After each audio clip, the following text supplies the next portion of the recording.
Hello, everybody, and welcome to Chapter Select, a seasonal podcast where we bounce back and forth between a series of games, exploring their evolution, design, and legacy. For this Season 3E finale, we are here talking about Banjo-Kazooie's Grunty's Revenge. I am one of your hosts, Max Roberts, and I am joined, as always, by Logan Moore. Hi, Logan. They put the witch in a robot. It's a great concept. It's like a concept from that one SpongeBob episode where Plankton threatens to put his brain in the robot, except they did that here with Grunty, and she's off to get her revenge, even though it's not really her, sort of. Anyway, hi. Hi. It's her soul. And time travel also involved. It's just the great fusion of things that Max loves. Time travel, robots, prequels. It's all the good stuff. This is hashtag Max content. It's very good. Much is. It's weird that we are, I feel like our final episodes are always weird with how these seasons work out. Like our Paper Mario season, it was the 3DS game. What was it? Sticker Star, which is kind of like the black sheep of the Paper Mario family amongst many black sheeps in that series. God of War, we moved things around, I think, intentionally so that we wouldn't end on, like, I think Blades of Olympus? Chains of Olympus or something like that? I think what's the name of that game? It's Chains of Olympus is the name of the game. Okay. Originally, I think that order would have been 1, 2, 3, 4, 5. Spoiler alert, but we're doing future seasons as well, and we know how those plan out, and some of the ones that we're ending with on those seasons are also kind of funny. Anyway. It would have been Ghost of Sparta. Okay, so maybe not that weird. I mean, but Ghost of Sparta is still a PSP game. It's weird. Yeah. It's funny how some of these back and forth ones kind of work out. But anyway, Banjo-Kazooie Grunty's Revenge. This is our final episode of Season 3E with the Banjo series. Obviously, if you're listening to this, we have past episodes about Banjo-Kazooie, Banjo-Tooie, and Banjo-Kazooie Nuts and Bolts. But for Grunty's Revenge today, let's get into the history of this game. Once again, like all the other Banjo games in this series, it was developed by Rare. It released on the Game Boy Advance, which is the big difference with this entry compared to all of the others. It is not a home console game. It is it's weird to say mobile, and I guess it's kind of a mobile game. It did actually come to mobile as well. Mm-hmm. So I guess it is technically a mobile game. It released on September 12th, 2003 on the Game Boy Advance, and it came out in June 2005 on mobile devices. The game director of this one, we don't know. It's harder to find. It's actually kind of strange that some of these Game Boy games are harder to find like credits for people on. Obviously, we could watch the credits themselves. Well, they're just all clumped up even in watching the credits. It's just Game Boy Advance team. Yeah. Testing team. So it's the hierarchy is not clearly established. And I wonder if there's a specific reason for that, like if there was not like a general like singular vision person with a vision behind this, like we're gonna bring Banjo-Kazooie to Game Boy and here's my vision for doing that and everybody listen to me. Maybe these Game Boy games were much more of a team effort. But anyway, the producer on the game was Philip Holt, and the music, the composer, was Jamie Hughes rather than Grant Kirkhope. Max, one thing you just wrote there, which is something I was actually going to mention, this game, as we said, was developed by Rare, but the big difference here was that it was published by THQ. Which is interesting for a couple different reasons. I think most notably because this was post-Microsoft acquisition, correct? Yes, it was bought. This was after Microsoft purchased Rare, and the reason that they still put out both Grunty's Revenge and Banjo Pilot on the Game Boy Advance was because Microsoft wasn't in the mobile space, portable gaming or mobile phones, and so they were able to like cook up this deal with THQ at the time to publish it on the Nintendo platforms, even though Nintendo is a competitor to Microsoft in that traditional sense. And that's something that I don't know if we've mentioned this on other episodes, but looking back at the history of Rare, that's something they really continued to do for a while in the early portion of the 2000s, up until I want to say like 2009 or 10. That really kind of felt like it came to an end when they started doing Connect games, and then they eventually, definitely by the time Rare Replay came out, I want to say in like 2014, they were totally done doing that stuff. But a couple years before, in the decade leading up to that, they were still releasing games in some different avenues every now and then. Yeah, most notably, they did the Donkey Kong Country ports to Game Boy Advance. That was post-Microsoft acquisition. Saber Wolf, they ported to the GBA. It's Mr. Pants. So they took a lot. It's Mr. Pants, I think, was originally some sort of other notable IP puzzler. Yeah. But then that got switched for licensing issues.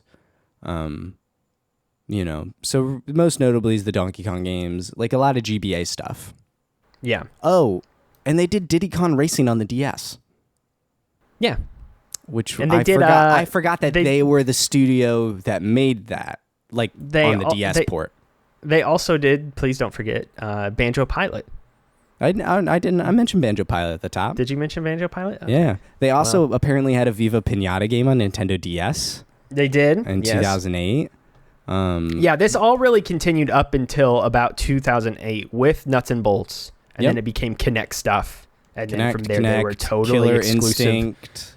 Yep. They were totally exclusive to Xbox from about Viva Pinata and Nuts and Bolts onward. Is when they really tied themselves to that platform. Yep.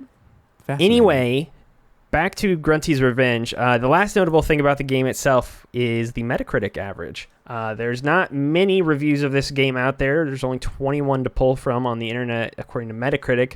The game scored a 72 out of 100 overall, which is not terrible. I think, actually, is that the I'm pretty sure that's the lowest in the entire series. The only one that may... Oh, it is. It's 1 point lower than Banjo-Tooie's 360 port.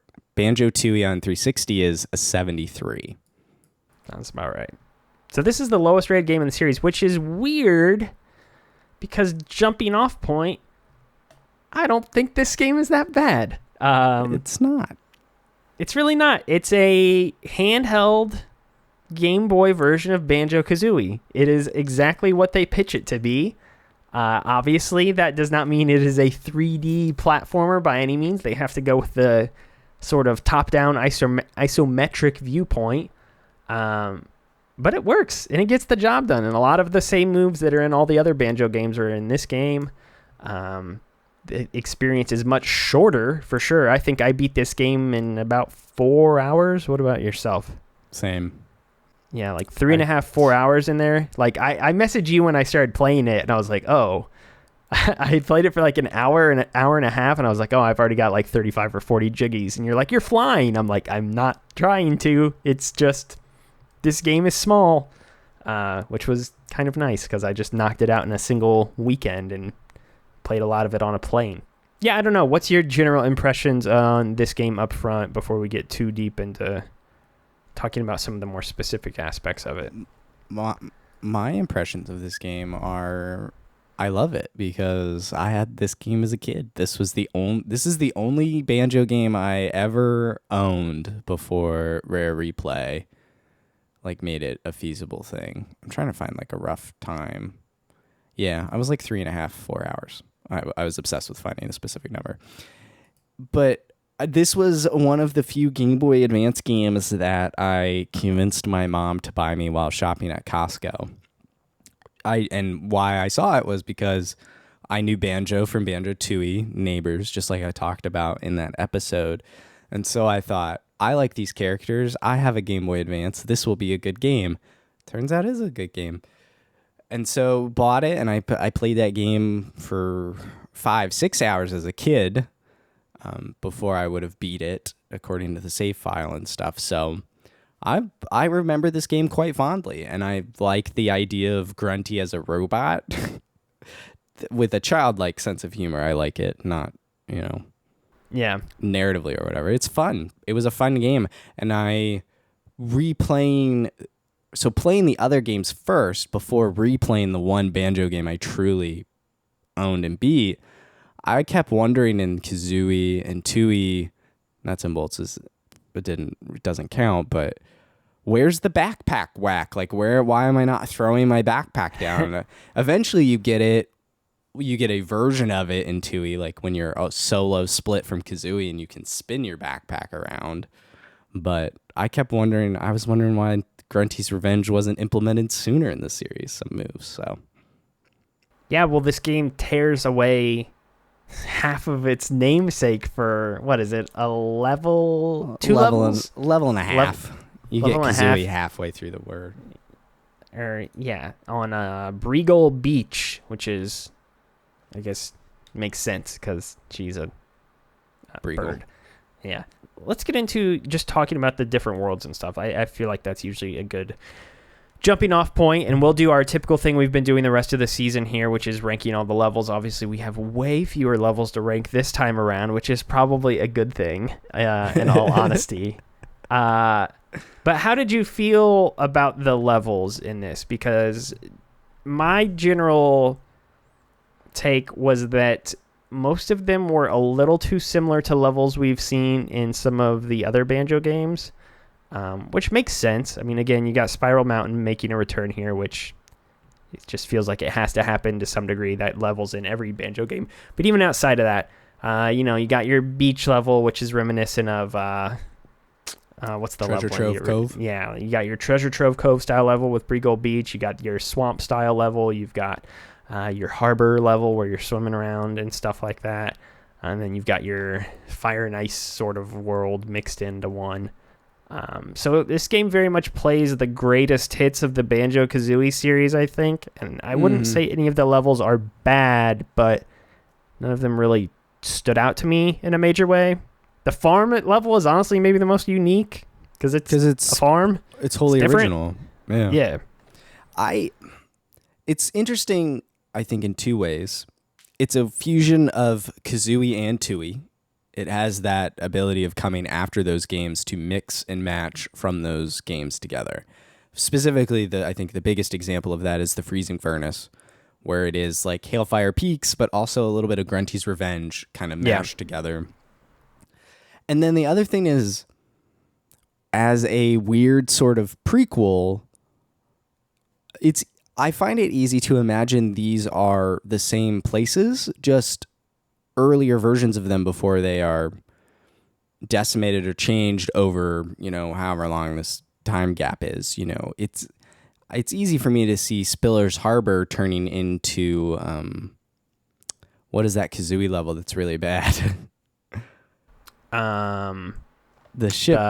Yeah. I can't remember the oh my gosh, why can we not remember the second to last level of the game? Rusty Bucket Bay. Yeah, it's easy to see them as related, and I understand development-wise they chose that because it's like Rusty Bucket Bay. Bad Magic Bayou is like Bubble Goop Swamp, but also a haunted house in there. So it's cool for them to mix and match those levels and let the imagination kind of go with, oh, this is where this came from or that or whatever. But it's also not too heavily tied into the lore. It's not obsessed with being, this is the origin of Clanker's Cavern or anything like that. This is where King Cole came from. It's just thematically tied together. So I almost feel like let's just get into talking about the story here a bit. We'll come back to the levels in a bit once we rank them. But you mentioned how the game does take place in the past, but it doesn't choose to introduce certain things way ahead of time. I feel like that's almost a way more interesting idea, though, that this game should have gone for in some ways. Because as it stands, I really don't understand what the point of the whole going back in time thing is. Like, is there a purpose to this? Like, you just kind of go back in time so that I get that narratively the purpose is for Grunty to be like, oh, well, if I win in the past, then Banjo-Kazooie will never exist and I win. Ah, ha, ha, ha.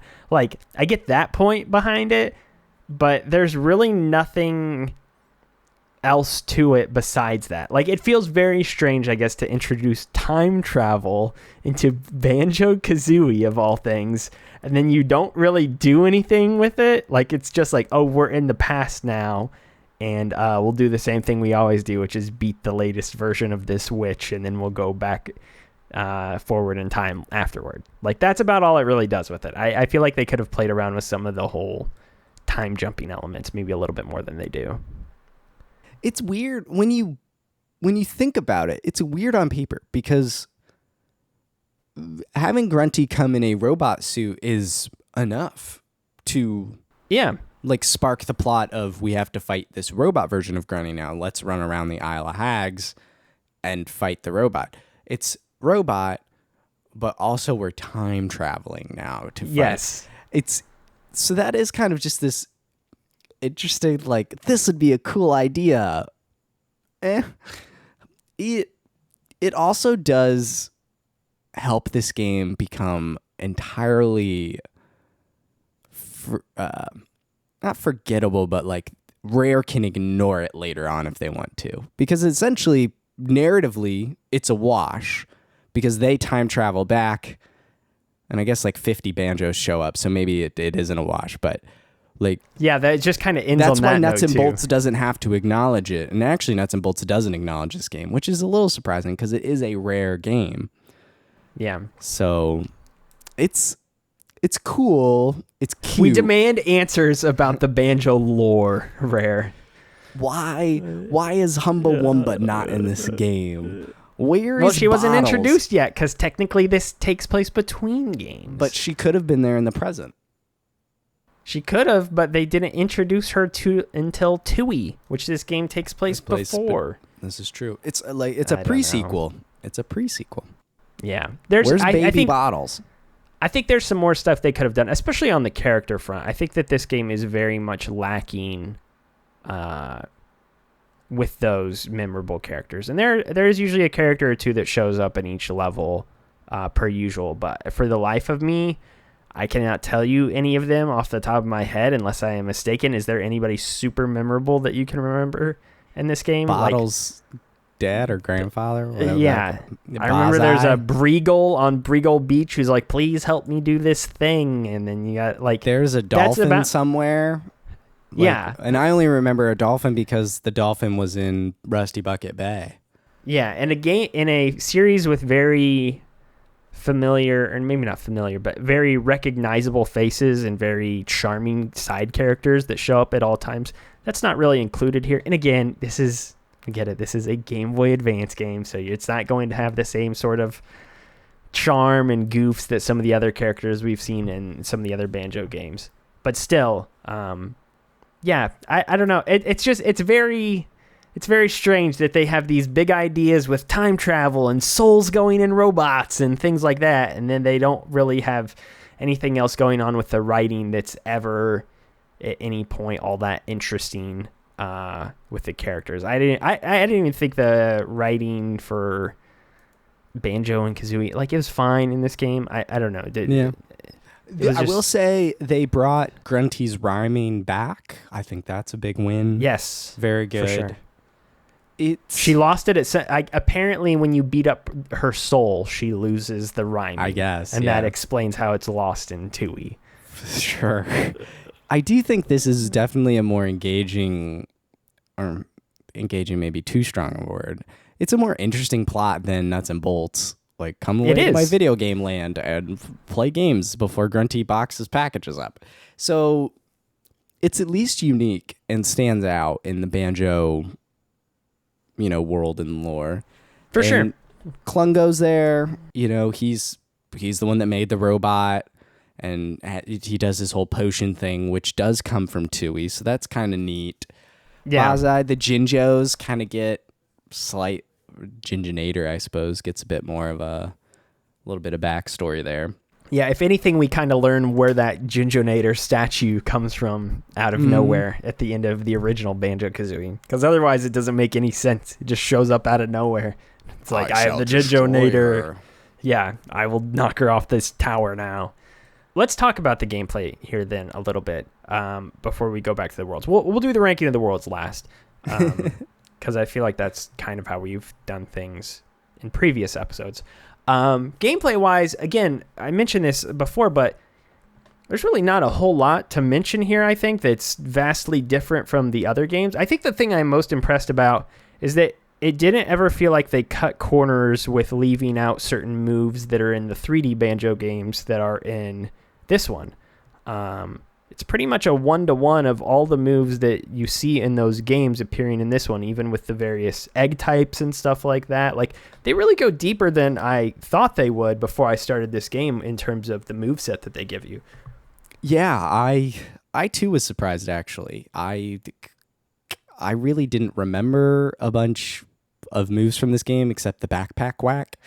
I was surprised that things like the Talon Trot, the backflip, we're all here. It was cool. The shooting, I didn't expect shooting to be here like it was.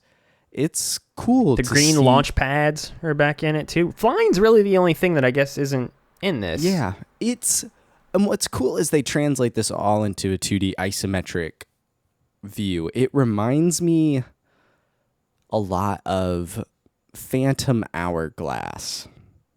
In the way that Phantom Hourglass took 2D Zelda had been an established formula, obviously, up when Phantom Hourglass came out. This wasn't new.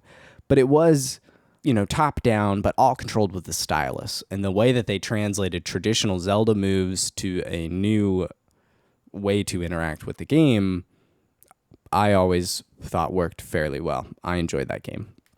And Spirit Tracks also mechanically. And I think this is a similar design, like appreciation, in the way that this is a Banjo-Kazooie game. It feels like it. Yeah. The moves are there. The worlds are there. The puzzles are there. The minigames are there. It really is Banjo condensed, or not even, I guess condensed because just the scope of it is smaller, but it is the full, you would expect to find this in a full-scale Banjo game. And it's here. And I think that's really impressive. That's the one thing that continued to surprise me about this game the whole way through, is that when I first picked it up and I started playing in front of you, I was expecting it to be something wildly different. And I got about 20 minutes in and I'm like, oh no, this is just a straight up Banjo game, like normal, like I've come to expect from all the other games in this series. And I don't know what I was, like I said, I was expecting something else. I don't know. I just didn't know what to expect because I didn't think that they would be able to mirror that sort of formula this well on Game Boy. And it's, that's a kind of a video game industry thing, especially when we were growing up in this era of Game Boy games and things like that. Movie tie-in games, like all sorts of stuff was fraught with, is this good or is this not so good? And how did they move this from one platform to another? I mean, other games that were also on the GBA, there were Crash Bandicoot games, Spyro games. Yeah. I'm speaking, I haven't played those. Those may not have translated super well. Well, I can tell you the Crash games were bad for sure. Sure. I'm sure they were. So that's one thing that's a big accomplishment, I think, to successfully capture the feeling of a well-established 3D game and translating it to 2D. Kind of an inverse of Ocarina of Time in that way of going from 3D to 2D instead of 2D to 3D. Let's talk about some of the other aspects of the gameplay, which I guess would just be like minigame. Let's touch on minigames here for a second because I think, there's not a lot of them, and I don't think any of them are particularly good. They were more often than not, I want to say easy, but the fishing game, terrible. Hate it. Awful. Fishing got really bad when it took away your ability to see what you were catching. Yeah. What is the point of that one? It's just like blindly fish and good luck. I think it was the speed of the shadow was at least how I was interpreting that. That was not fun. That's not a fair mechanic change up. But no, I thought it was interesting that like the boating, go-karting mechanic, like that mini game is in other Banjo games where you are in a cart, a vehicle kind of coasting around shooting stuff at people. But the slide and the fishing were entirely unique. Slide wasn't too bad, but it was just straightforward and pretty, I don't know, pretty easy to understand, and nothing much to it. I appreciate that they put mini games in the game, Yeah. because that feels like something that would be cut, but they didn't. They found 3 types and incorporated them and found enough variation between making the slide a race, between fishing different types of things or points and negatives, and then the boating one was only a couple of times. So They had the shooting gallery one too, that's with right. I shooting keep the forgetting pirate that. ship and stuff like that. And Grunty, there was a boss fight like Yeah. that Which was is- cool. Those are nothing to write home about, but they're trying to do different things. I think they just recycled things a little bit too much, especially for how few worlds are in the game in the first place. To have like 3 different instances of the fishing game was like, okay, how many jiggies is that? I mean, that 5% of the jiggies in that game are tied to the fishing. It's a little too much, I would say. Yeah. But I also wonder, I don't know this, but I wonder how much of that was mobile oriented too. Like, Yeah, this maybe. would work well on a phone, so let's do it like this. I would love to see the phone version of this game. I'll find you a video. I'll send it to you. I'll put a link in the show notes. It's it's a thing. It's a site. Yeah. How did we used to play games on Singular Razors? Remember that company, Singular, before they were bought by AT&T? Oh my gosh, yeah, that was iPhone with Singular. Yeah, that was the thing back in the day. I wanted to talk about the difficulty spike, at least that Yeah. I've got. I died the most in this game. This is the Banjo game I died the most in. Really? And I didn't have many problems. I died a lot. I think it was the last Were 2 you worlds visiting the specifically. bee lady and trading in your honeycombs? I was. Okay. But I was very prone to death, and there was the spike in Spiller's Harbor and Freezing Furnace. I thought was pretty aggressive. The curve was pretty harsh. Yeah, they definitely get more tough around that time. The enemies do. They hit way harder. And if you do not have all of the honeycombs and you're not going to upgrade your health bar, it is pretty staggering how hard that they can hit you. I died a fair amount, but it wasn't anything where it was noticeable for me, I guess, where I was like, wow, this game is kicking my butt right now. That's interesting. Did it, obviously it didn't inflate the amount of time that you played the game if you still got in around the same sort of time as me. But was it more just an annoyance for you then in that regard? Yeah, I think a part of it was obviously later enemies hit harder, so 2 or 3 honeycombs. But also the respawn rate in this game is super fast. If you just like walk a little bit off the screen, everything's back. That was particularly frustrating. Yes. With the wall of fire that surrounded the switch to Grunty's little castle launcher. Yes. And so if you even nicked a fireball, you lost health, and if you walked away, it was bad. Did you get the jiggy in Spiller's Harbor in the top part of the map where you have to start a timer, do it fast run enough. to the middle, jump on top of that building, start another timer, and then you have to run up more buildings, and it's like all timed, and you have to do it super quickly? That took me a while. I would get within a frame or 2 away, and it would disappear. That took me a bit. I eventually got that one, but that one was probably the hardest jiggy in the game for me, for sure. Bosses is the last aspect of gameplay I did want to touch on. Yeah. I think for me, one of the things when we played 2E, I don't know if we really talked about it too much, but Klungo, his boss fights obviously get repeated and recycled a couple times throughout that game. They do that in this game, but it's with essentially all the boss fights for the most part, or to some degree. Like even the final boss fight has elements that you've seen before in the previous Grunty fights. And then all the Klungo fights kind of build off of themselves. So there's really not a whole lot to say, I think, in regard to the bosses. Luckily, I found them all to be easy. Like you're talking about difficulty. I did not have any trouble with them. I know I texted you and told you this, but I got to the final boss and I got to the final phase of Grunty, and I had 1 honeycomb left, and she had her full health bar, and I was like, well, this sucks. I'm not going to be able to beat this. And I did end up beating it. without getting touched in that entire final phase of the fight, which, thank God, I would have been very upset if I had to restart it.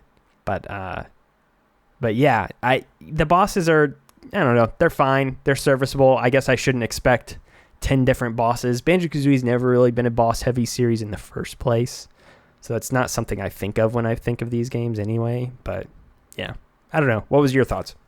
I appreciate that Klungo is a boss. It keeps that consistency with Tui. I like that, but it was all super easy. The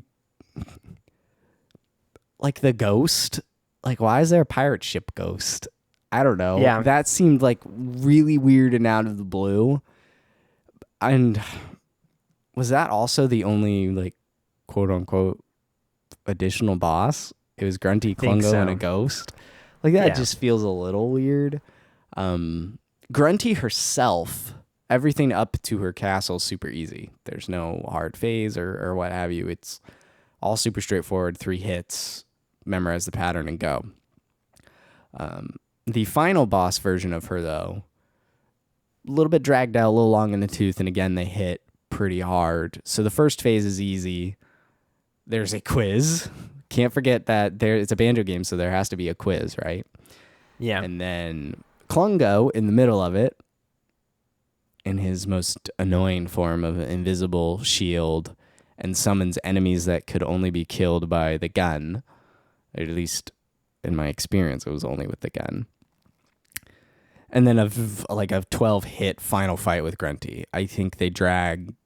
For a game that has a pretty brisk pace, the final fight did not feel very brisk. And I have to admit here, I used save state because I was just so annoyed with... Did you have trouble with the final boss? Were you not in my camp of being able to beat it in one try? I was not. I would get to Klungo, and he would take all of my health. And it's not because Klungo is hard. It's because I'd get cornered by those floaty ghost things while trying to find ammo that would hurt them and take 2 damage, and then Klungo would throw a thing.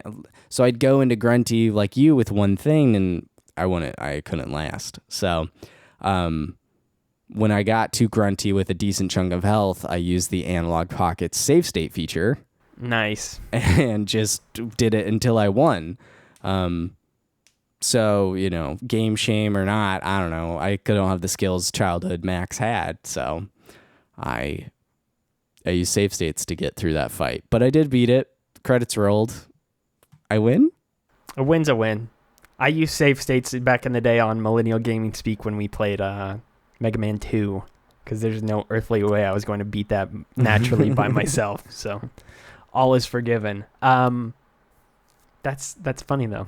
The power of the Analog Pocket. Otherwise, you wouldn't have been able to beat the game. Regarding the final boss fight, too, though, we have to bring up the quiz. Because, of course, as Log says in Banjo-Kazooie Nuts and Bolts, it's not a real banjo game unless we put a quiz in it at the end. I really did not think one would be in this game, though. I guess I should be... Is there one in Banjo Pilot? I feel like there has to be somewhere. It's quite possible. What did you think about the quiz showing up? Did you like it Did you like it any more than the other ones, or I don't know? It felt very forced in this time around compared to the other ones, for sure.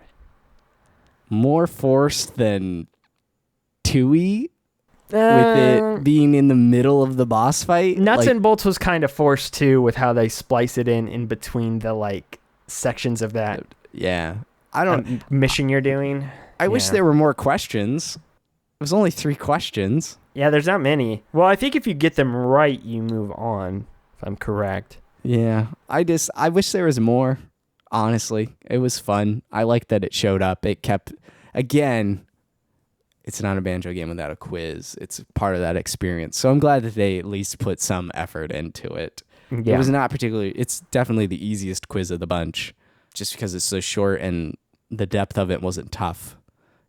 Where is this? Yeah. What is this sound? Things like that.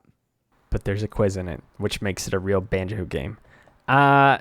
Would you like to talk about the music briefly and the sounds and all that stuff before we go back and rank the levels here right quick?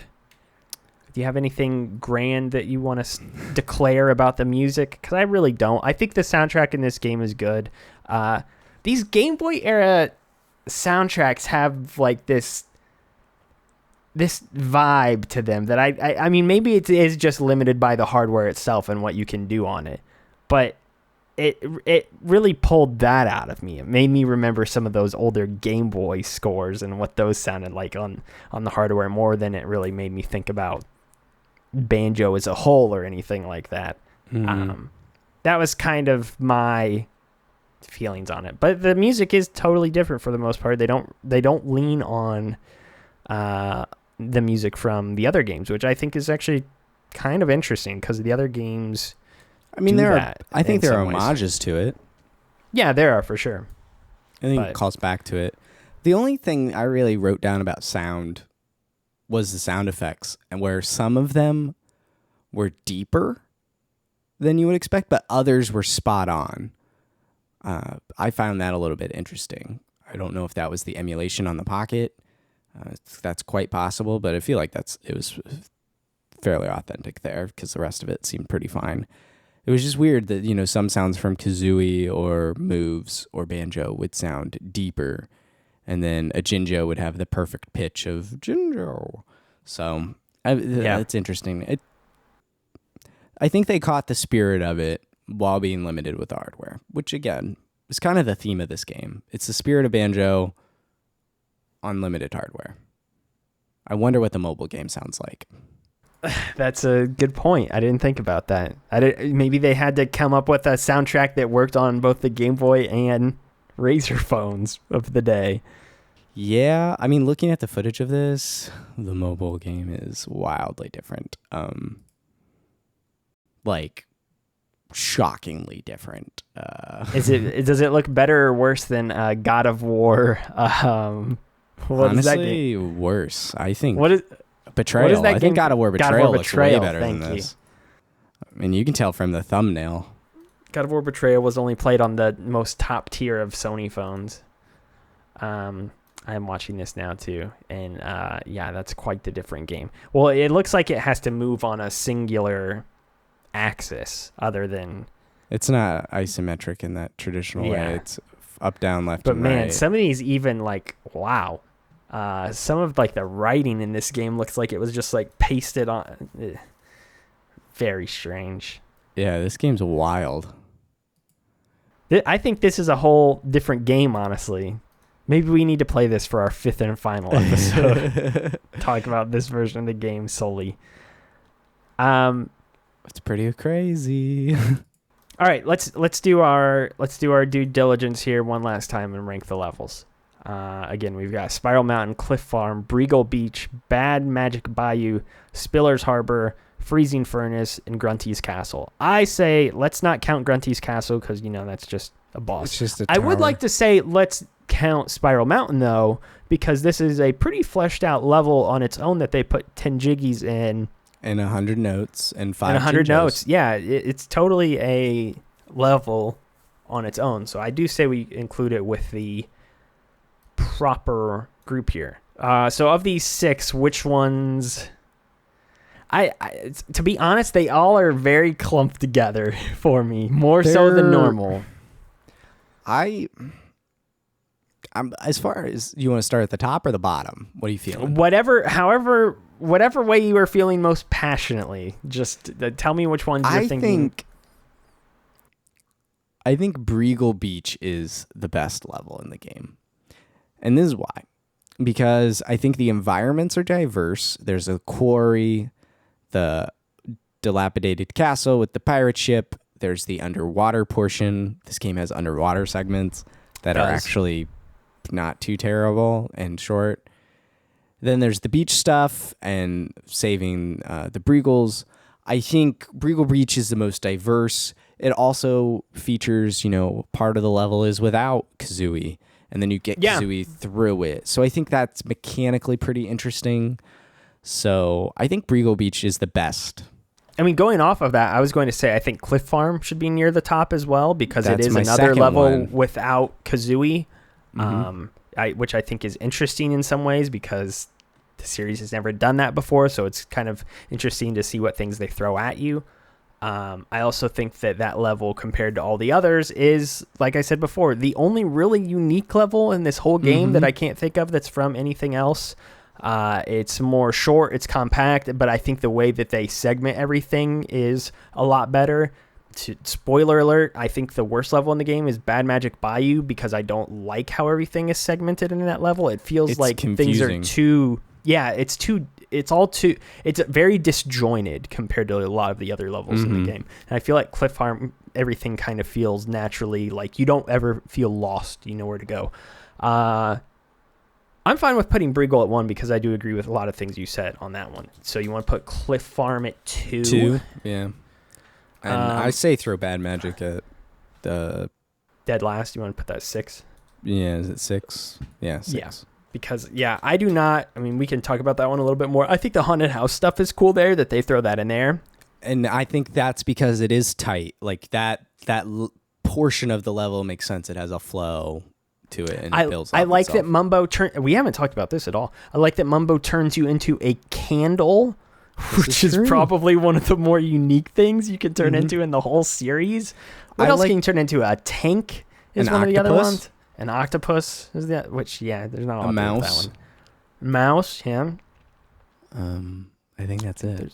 I think there's only tank, mouse, candle, octopus, and then you can turn back into a bear. Yeah. So it's nice that Banjo. I mean, he does get transformations. Mumbo's pad has like a Simon Says thing in the middle and some fur rugs. Seems pretty comedic. Mumbo. Yeah. It's nice that it's there. I like the candle and the octopus the most. Yeah. I just wish there was a little bit more to do with the octopus. I can't think of anything that you really do with it. You can just jump higher out of water when you're that. And then you can get in dangerous water. Yes, and you can get in dangerous water too. Yeah. But there's not a whole lot to do with it. I think you can also backtrack with the transformations. So I wouldn't be surprised. You can. So like you could go back to Breegull Beach and probably swim with unlimited air as the octopus or something. I think I would put Spiral Mountain 3rd personally, because I think that's a pretty solid overworld. Again, it's larger than all of the other ones, and it's a little harder to, maybe not, it is kind of difficult to get around at times, but as far as overworlds go, I was actually pretty impressed by how it keeps you engaged with the little tasks that they throw around in between going from level to level. And I was more impressed by that compared to the things in Spiller's Harbor and Freezing Furnace by comparison. Yeah, I agree with you. I think the cool thing about Spiral Mountain is the further you got in the game, the more of it opened up. It's like an ogre, you got layers. There's onion, like an onion. Exactly. So the further you got in, the more there was to explore, things to discover, Jinjos, Jiggies, all to pad out and help you unlock more levels. I think it was a pretty well-designed overworld that was also fairly easy to remember. Like, the farm is right next to the Jiggy Temple, and then the beach is further up. And so, like, you just progressively get further from the temple, so you always kind of know where you need to go. So I like Spiral Mountain. It does a good job of having you move out. Like I said, the world is very big, but it doesn't inundate you with information up front. It's like, just go here first, and then we'll go to this world, which is the farm, and then we're going to make you go a little bit further out, and then a little bit further out. It kind of slowly introduces to you just how big this world is, and it obviously gates those things off because you don't have moves to access them. Spiller's Harbor and Freezing Furnace. These are Spiller Harbors is 5 and Freezing Furnace is... I think I'm fine with that because Spiller's Harbor has the most annoying Jiggy in the game, which is the one we talked about before, which is that timed one. I also think Spiller's Harbor, like I mentioned with Bad Magic Bayou, is just, there's too many different things going on. There's a huge pool of water in the middle of the level, but then you can go north and there's a bunch of random houses and things like that. And then, but if you go off to the side, there's another beach area and a sand castle. And the other thing with this one too, and maybe this is kind of cool or kind of not, but you mentioned how you can transform into some of the other creatures that Mumbo can turn you into. This level requires for a couple of the Jiggies that you do that. Like you have to go turn into a mouse and then you can go to the sand castle. And then, which is kind of cool, but also like I like it when these games only make you turn into the creature that is confined to that certain level, if that makes any sense, because I feel like they do some more interesting things with it. And that's not to say that this level doesn't, because there's a whole sequence with the octopus where you're swimming down the river thing. The sewer pipe, Yeah. So they do things with that in this, but also, I don't know. I don't, there's something in my brain that's broken with the idea of like, I'm going to transform into this thing I learned 3 levels ago and then go do other tasks that involve that. It feels too disjointed. And Freezing Furnace, I think the ice part of it feels disjointed, but the fire, lava, volcano industry part is fairly straightforward. Yeah, I like the Grunty Industries part of it. The icy stuff, not so much. But also, it's the last level in the game, and you only need 50 or 60, I forget, whatever, Jiggies. I think 50 to fight. And so it's one that at least I felt fine not finishing all the way. So I just made sure I had enough Jiggies to go do the fight. So that helped alleviate the pressure of it feeling disjointed. Yeah. So that makes our official list then. Number 1, Breegull Beach. 2, Cliff Farm. 3, Spiral Mountain. 4, Freezing Furnace. 5, Spiller's Harbor. 6, Bad Magic Bayou. Turns out the bad level is the bad one. Is the bad one, yeah. I'll give it to Rare, though. They have good names for all of their levels. Like all these levels that we've been naming and ranking throughout all of these games have all largely been pretty good. Maybe Nuts and Bolts notwithstanding, because there's some. I like Terrarium of Terror. I think that's a really good name. That one's okay, except the terror part of it. I'm not really sure what they're. I don't know. That level's weird. It's a good name, but I don't know how it applies to the level. Yeah, that's kind of everything about Grunty's Revenge I think we wanted to talk about here, unless you had anything else. With this being our final episode of the season, we are going to have kind of a full wrap-up discussion for the series as a whole, but did you want to say anything else about Grunty's Revenge here? Apparently there are 2 versions of the mobile game as well. I didn't know how deep this mobile game rabbit hole went. We should have researched way more about the mobile game. We should have just played the mobile game. There's Banjo-Kazooie Grunty's Revenge Mobile, which is like a way cut down version of the game, both in size of worlds and like there's no mini games. But then there's also Banjo-Kazooie Grunty's Revenge Missions, which is a mobile port of the 8 mini games originating from the Game Boy Advance.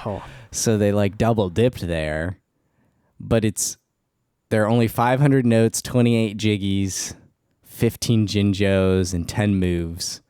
The best thing about me watching this mobile footage over here is that every time Banjo in this video picks up a note, the game like freezes for about half a second, and then it continues from there. That, to be fair, that could be the emulator that is being used in the footage. It could, but I could also 1000% see it just being the... I mean, apparently there's like no Mumbo transformations in the game. Like the entire lava section of Freezing Furnace is just gone. This sounds wild. And it was, so this says this was developed by Sabico, but then like another page, the Grunty's Missions at least says it was developed by Rare. It is wild, man.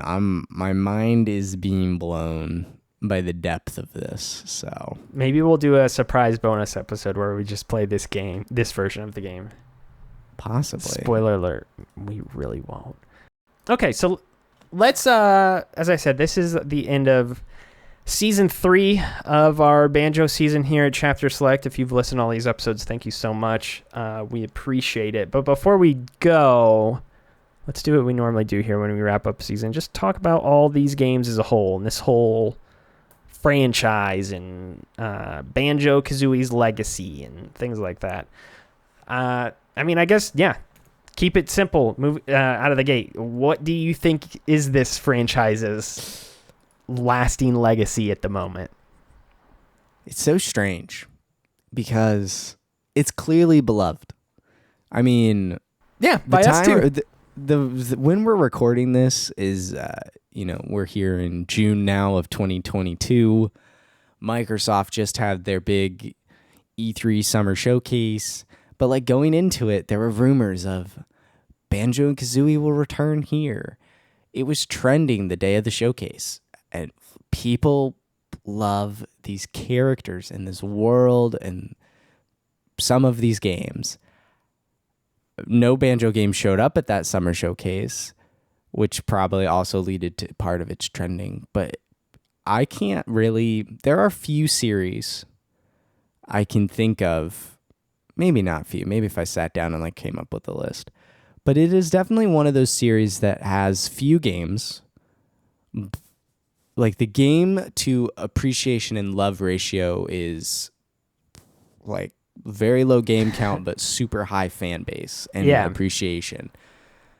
And I think that is probably its legacy, in the sense that this kind of paved the way for character-based 3D platformers, which was huge, obviously on the N64, but also going into the PS2 and GameCube era and things like that. And now we're sort of getting a renaissance of that with indies in Ukulele, Hat in Time, these types of... It's the influence of this type of game is still ongoing, yet there hasn't been a quote-unquote proper Banjo-Kazooie game since 2000. 22 years. And so I think it's kind of shocking. And the other shocking thing I just want to say again is that I'm surprised at how much nuts and bolts actually is kind of a Banjo game. When you really think about it, it's just weird with this. It should have been a different game, but it does have that Banjo spirit. It's just muddied by all. It's muddied by a really great creation system. It's 3 different types of games at once, and it muddies those waters. But I am surprised at how not as terrible Nuts and Bolts was. So it's good. I think for me, the more surprising revelation here as we've played all of these is that Tooie was bad, in my opinion. Tooie, finally playing through Tooie changed my perspective of this franchise. In the moment we're recording this, E3 things just happened. Not really E3 things, but whatever. Summer Games junk just happened. Xbox just had its 2022 briefing the other day. And before it happened, the day before, there was rumors and reports circling that, there's going to be a Banjo-Kazooie game revealed this year. And I feel like we hear this every year in some capacity, but this year it seemed like it was actually possible and it was maybe going to happen. And usually when I see those types of reports every year, I get super excited. And I'm like, oh my gosh, maybe this is the year. It's finally happening. They're saving Banjo-Kazooie. This year when I saw it, though, I was like, yeah, I don't know, man. Because I think playing through all of these games just made me realize that I don't know how you bring this back. And currently, I think that's the big, I don't want to say it's Banjo's legacy, but where we're at currently in time, one of the lasting things that surrounds Banjo-Kazooie at this point in time is, when is there going to be a new game? Because it's been roughly 15 years since the last one. And having played through all of these now, I don't know what a Banjo-Kazooie game in 2022 looks like. You and I talked about it the other day. I feel like the thing that makes the most sense is to just remake the original game and then go from there and maybe try to do something new afterwards. But even with Ukulele, which came out a couple of years ago, that was a really faithful Banjo-Kazooie game in a lot of ways, and people kind of trashed it in some ways. They're like, no, this isn't good. This isn't like Banjo-Kazooie at all. This isn't what we like. And that game did have problems that, again, it kind of had some of the 2E problems where it was a little too big and kind of cumbersome at times. Some of those levels just are not good in that game. But other than that, I thought it was pretty faithful, but people were pretty lukewarm in response to it. So I think the legacy of this is, yes, this is one of the forefathers of character-based platforming franchises for sure. This game this series sparked the craze of those in the early 2000s and late 90s. The original Banjo-Kazooie, I stand by, is a better game than Super Mario 64. For my money, I think it is really one of the best platformers ever made. And so by that accord, I think that it definitely deserves its status as one of the titans of the genre or whatnot. But yeah, I also don't know how they bring it back at this point in time. And that was the thing I was going to throw to you next is, do you think we'll see Banjo come back? And if so, how do they do that or approach it? Or like, should it come back at this point? Like, have your opinions changed on that? Like, because before we did this season, I know you and I were very gung-ho about hoping that Microsoft would bring it back. And now I'm less convinced unless they do it right. But I don't know what that looks like. I think it can come back. And I say that because it's been done for some character platformer franchises. Specifically, I think of Sly Cooper. Sly 4 Thieves in Time truly is a great successor to the original Sly trilogy. Super captured the spirit and made by a completely different development team. Look at Crash 4. I know you don't like the Crash Bandicoot games, but Crash 4 is praised for being in the vein of that original trilogy, which is for sure really hard to do 20 years later. And it can be done. The other thing is, I feel like 3D character action platformer type games are kind of not just making a comeback in the indie scene. I was kind of thinking about it more.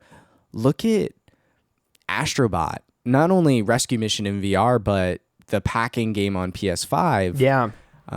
That's a fantastic little game. It feels great, literally in the hands, but it's a rock solid character platformer with fun moments and beautiful graphics. It can. And I think a lot of that too. Sorry to chime in with Astrobot specifically. I think that's because that game has more narrowed focus. Obviously, so much so that the game itself is very short. But I think it shows that if you keep things a little tight and don't allow them to become so blown up like 2E is or like Ukulele is, I think people would love a concise 6 to 7 hour Banjo-Kazooie game that's got maybe 7 to 8 worlds in it or something like that you can beat in an afternoon and just collect that's what people want. It would need to just be in the vein of Banjo-Kazooie, the first game. It just needs, and a remake would be a good starting place just to be fresh with it and look, even better. But it's got to be in that vein of, frankly, Banjo-Kazooie and Super Mario Odyssey. Now, Super Mario Odyssey is massive because it has a ton of worlds, 900 moons to collect, which doesn't feel overwhelming when you go back. And when I think about that quantity doesn't seem insane. I don't want the 30-hour Banjo-Kazooie game that's Odyssey. I want the shorter one. But the vein of design, there are some worlds in Odyssey that are super small and tight. I think that sort of approach for Banjo would feel great and can be done. Other platformers are popping up in my head. Super Lucky's Tale, which was VR and normal 3D. There is space for this, and Banjo and Kazooie paved the way for these types of games. And I think that having it come back into this space and understanding what makes it good it can be successful that way. The question is, who would make that? Is it Rare again? Rare could do it. Rare doesn't want to do it. I don't think they do. They're on Sea of Thieves, Everwild. Well, the whole studio is just different. Like, that's why Playtonic went off and was like, we're going to make Ukulele because we're the people that made Banjo. So we would like to keep making this type of game. Rare is different now. And even if there are people there that have been with the company for life or whatever, they're they're just in a different era. So yeah, another studio would need to come along. Heck, maybe even Playtonic would get the license and do it or something like that. I don't know. The thing is, Banjo is such a beloved franchise that, like we're talking about, like which developer would do it. I don't know. There is 1,000% developers out there that are fully capable of taking this on and would jump at the opportunity to work with Microsoft in a second party fashion to create a new Banjo game. And if the right pitch came along, I have to believe that Microsoft would greenlight such a project because they know that people want to do it, they know that people want a new game. That I just think they don't want to expend a lot of resources towards it, especially with one of their own internal studios. I'm sure Phil doesn't want to go to Rare and be like, hey, we need you to make a new Banjo game or something like that. And that's not even how they operate anyway, because again, it seems like most of the studios just kind of pitch what they want to make, and Xbox is like, okay, sure, make that game then. Yeah, I guess the one last thing I want to say in regards to any potential revivals, if any future developers that are going to make a Banjo-Kazooie game are listening to this for some reason and are wanting to know what real fans want, for the love of all that's holy, even in a potential remake of the first game, just use the character model that is in Smash or something very similar to that, because that character model is great. It is different, but it is a million times better than Nuts and Bolts. Yes, it is different, but it is true to what the characters are. And it, like, my fear is that if they remake this game or something, they're gonna be like, let's put 4K textures on everything and make Banjo have real hair that flows in the wind. No, nothing like that. Use the cartoon character models and make them look cartoony and stylized. And again, the Smash character model is perfect. I don't want to see real hairs on Banjo's face. It's not something I want. It's like when Nintendo's like, our technology is getting so good you can see the strands of hair on Mario's mustache. I'm like, no one wants to see that. He's a cartoon character. Yeah. It'd be like if they made Mickey Mouse like all hairy and they're like, he's a real mouse. He's got hair all over him. It's like, no one wants to see this. So yeah. I think the last thing to really put a cap on the legacy before we wrap up here is the Smash reveal.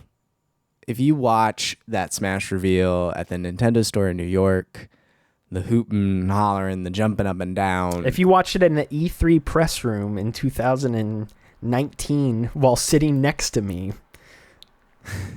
you would have heard some sounds come from my mouth.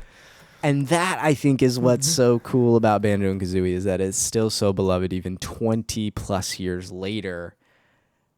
That's remarkable. And I think that's why we did this season. I think that's what's so special about it. The duo is the reason. Yeah, for sure. For people to still be clamoring every summer around June saying, Xbox, please make this the year you bring back Banjo, and that we haven't had a core Banjo game in 15 years, I think really speaks to how much people do like this series. Would people buy it? I don't know, but it's surely something that would, people would play and be excited about. Again, Double Fine is owned now. If you want to give it to an internal studio, there you go. Double Fine Banjo. Do it, somebody. Do it. Okay. That would be, honestly, if Rare's not going to make it, that would be my dream dev to make it. But you know how much I like Double Fine. Yes, I don't know if I would want like Tim Schafer's team making it, but if like a smaller team within that studio was like, hey, we're going to make this Banjo game now, they totally could. They did fine with Psychonauts. That game's great. That's Banjo-Kazooie. We've played all the Banjo games. I hope you played them along with us, or at the very least you enjoyed our conversations about these games. Yeah, that's season 3 of Chapter Select. Thank you so much for joining us this time around.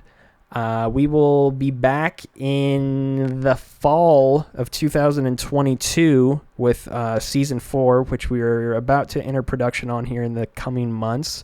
We've got that all planned out now. Max and I have finalized, to give you a peek behind the curtain, not to say too much, but we have now finalized plans for seasons 4, 5, and 6. So we have things coming at you. Then we know what they're going to the be. direction. Yeah, we know where the show is heading, and we're excited about it, and we hope you are too. The only thing I will say about season 4 is that it will be a little bit different. So it's gonna be good. Prepare accordingly. It will be very, very. It'll fun. still be a show where we come on the show and talk about certain things every week, but what those things will be, who knows? Maybe we're going to talk about every book, series of unfortunate events novel, and we're going to read them back and forth. That would be quite the Meet whiplash. in the middle at the AirSats elevator. That's a good book. And to keep up with what season 4 and then season 5 and season 6 are, you can follow the show on Twitter at Chapter Select. You could also go to chapterselect.com. That's where everything is kept up to date. You could follow Logan on Twitter at Moreman12. You can find his writing over at comicbook.com. You can follow myself on Twitter at MaxRoberts143 and my writing over at maxfrequency.net. Thank you so much for listening to this season 3E, and we look forward to the future of the show and sharing that with you very soon. Until next time, adios. Chapter Select is a Max Frequency production. This episode was research produced and edited by me, Max Roberts. Season 3 is hosted by Logan Moore and myself. Season 3 is all about Banjo-Kazooie. For more on the season, go to chapterselect.com/season 3. Follow the show at Chapter Select and check out previous seasons at chapterselect.com.